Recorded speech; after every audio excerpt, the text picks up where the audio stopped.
আসসালামু আলাইকুম ওরহমতুল্লাহি ওবরাকাতু।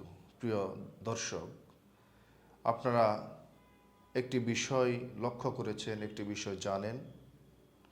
আপনাদের সামনে আলোচিত একটি বিষয় নিয়ে আলোচনা করার জন্য হাজির হয়েছি।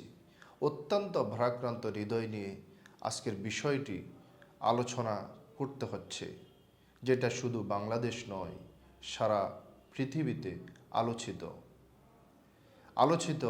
মাগুরার সেই দর্শনের শিকার আছিয়া আর বেছে নেই। ইন্না লিল্লাহি ওয়া ইন্না ইলাইহি রাজিউন। বাংলাদেশে এমন একটি নাক্করজনক বিষয় ঘটবে কল্পনাও করতে পারি না। আমরা আশা করেছিলাম অন্তর্বর্তীকালীন সরকার আছিয়ার সেই দর্শককারীদের অতি দ্রুত বিচারের আওতায় এনে আছিয়াকে খুশি করবে, কিন্তু আমরা সেটা লক্ষ্য করিনি, কিন্তু সেটা আমরা দেখতে পাইনি। কেন? স্বৈরশাসক পলাতক হাসিনার আমলে যেভাবে দর্শকরা উন্মুক্তভাবে চলাফেরা করতে পারত, দর্শকদের যেখানে শাস্তি হতো না, সেটা কেন অন্তর্বর্তীকালীন সরকারের আমলে হবে?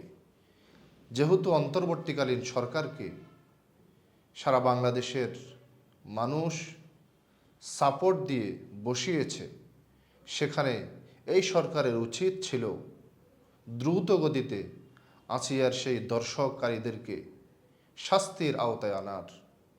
আজ যদি আছিয়া বেঁচে থাকতো এবং সে বেঁচে থাকা অবস্থায় যদি তার ধর্ষককারীদের শাস্তি যদি সে নিজ চোখে দেখতে পারত, আসিয়ার দিলটা ঠান্ডা হতো।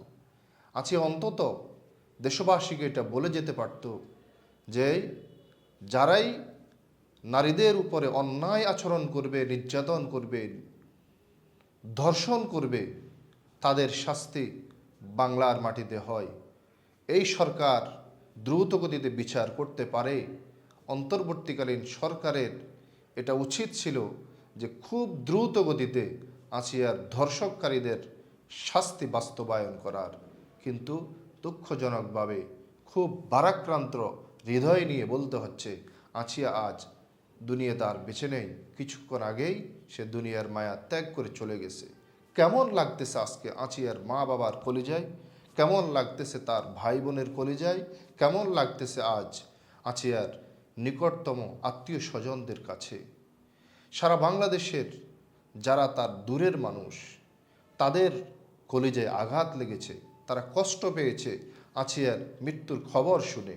সেখানে তার মা আজ কি করতেছে, সেখানে আজ তার বাবা কিভাবে আছে, আমরা তার পরিবারের পাশে দাঁড়াই। আমরা তার পরিবারের জন্য দোয়া করি, আল্লাহ যাতে তাদেরকে সবরে জামিল দান করেন। আমরা অন্তর্বর্তীকালীন সরকারের কাছে দাবি জানাচ্ছি, এটা শুধু আমার একা দাবি নয়, সারা বাংলাদেশ নয়, পুরো পৃথিবীর বাংলাদেশের মানুষের দাবি। অন্তর্বর্তীকালীন সরকার খুব দ্রুত এই ধর্ষকদের বিচার করবে, এই ধর্ষকদেরকে ফাঁসির আওতায় আনবে।